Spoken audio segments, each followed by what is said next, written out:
High guys welcome to my vlog.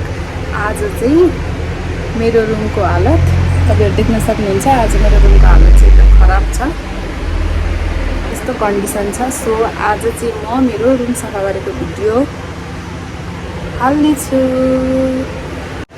आज त लास्टै शीतल छ हो, त्यही भएर पनि होला मलाई एकदम जाडो चलिरहेको छ, त्यही भएर आज म रुम सफा गर्न लागेको।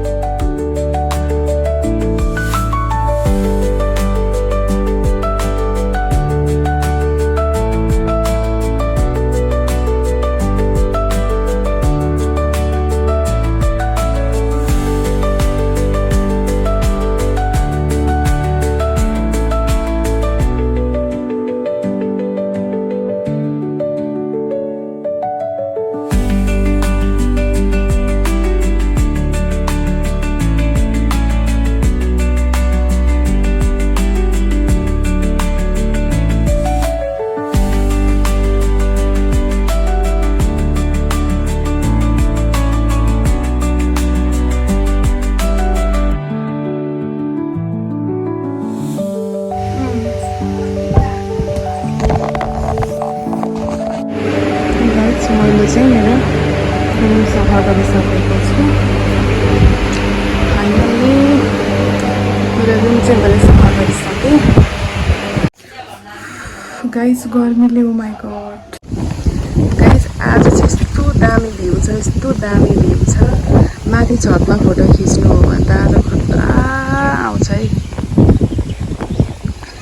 म चाहिँ अल्छी लागेर अब जेठान दिदीको घरतिर जाँदैछु। घाम चिरिक्क चर्किहाल्यो एकैछिनमा हो। अघिसम्म कस्तो शीतल भइरहेको थियो, यो घाम पनि कति लाग्छ हौ। पुरो पानी आउनु नि शीतल त हुन्थ्यो। बाफरे बादलहरू कस्तो राम्रो देखिएको। मेरो जेठान दिदीको घर चाहिँ यो हो। के गर्दै हुनुहुन्छ पनि।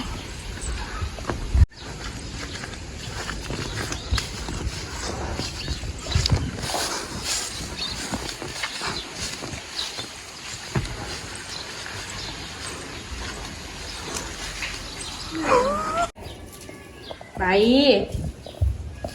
ए भाइ कसको चप्पल लाएको हो? यो चाहिँ मेरो छोलो भुन्चे हो, कति राम्रो छ। आजको हाम्रो खाजा अप्सरा दिदीले बर मिठो मिठो बनाउनु भएको छ। खाना मक्क परेर बसेका यी महजोडीहरू बिना दिदी। भाइजान खाना मक्क परेर बसिरहेछ भाइ। गाइस म चाहिँ खाजा खाइसकेर अब घरतिर जाँदैछु। आहा कति शीतल। हिजो र आज त यस्तो हावा चलेको छ, यस्तो हावा चलेको छ, यति आनन्द फिल भइरहेछ नि। यस्तो गर्मी थियो अस्ति, अहिले त यस्तो आनन्द छ नि। गाउँघरमा बस्न चाहिँ यही कुराको फाइदा छ है साथी। हरियै हरियो सबै हरि। यहाँदेखि चाहिँ वहाँ परसम्मको चाहिँ हाम्रो जग्गा हो। आज मेरो छाता उडाइदिन्छ होला।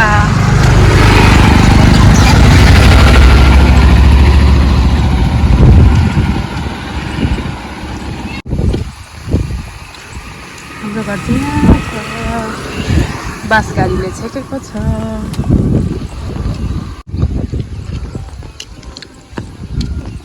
हाम्रो घर चाहिँ यो है हालेर चाहिँ। गाइस जो मान्छेले मलाई क्यामेरामा ननिकाल भन्छ त्यो मान्छेलाई चाहिँ म जुम गरी गरी निकाल्छु। मेरो प्यारी पुनम आन्टी हो, सब्जी केलाउँदै हुनुहुन्छ। उहाँ चाहिँ मेरो सासू मम्मी मक्क परिरहनु भएको छ छिन् भनेर। उता मेरो ठुलो मम्मी हुनुहुन्छ, ठुलो मम्मी सुन्दै हुनुहुन्छ के भन्दैछिन् बुहारीले भनेर। अब हाम्रो आजको सब्जी चाहिँ लट्टे बोडी यस्तै छ। आज हाम्रो आन्टीलाई चाहिँ मेजमान गराउनु पर्छ होला। गाइज मेरो सासू मम्मी चाहिँ बारीको पाटामा फर्सी खोज्दै हुनुहुन्छ। म चाहिँ बारीको डिलमा आएर बसिरहेको छु। मलाई चाहिँ बारीमा चाहिँ म छिर्नु हुँदैन, मलाई एलर्जी भएर जिरिरिरिरी भएर बिबिरा आउँछ। त्यही भएर मेरो सासू मम्मीले यहाँ खोज्दै हुनुहुन्छ बारीको सब्जी। अनि यो चाहिँ धानको बिउ हो। अब हाम्रो धान रोप्ने बेला हुन आँटेको छ। यहाँ हुनुहुन्छ हाम्रो प्यारी ठुलो मम्मी यहाँ घाँस काट्दै हुनुहुन्छ अल्छी लागेर अल्छी लाग्यो अरे घर बस्दा बस्दा अनि घाँस काट्दै हुनुहुन्छ हो कि होइन भन्नु त ठुलो मम्मी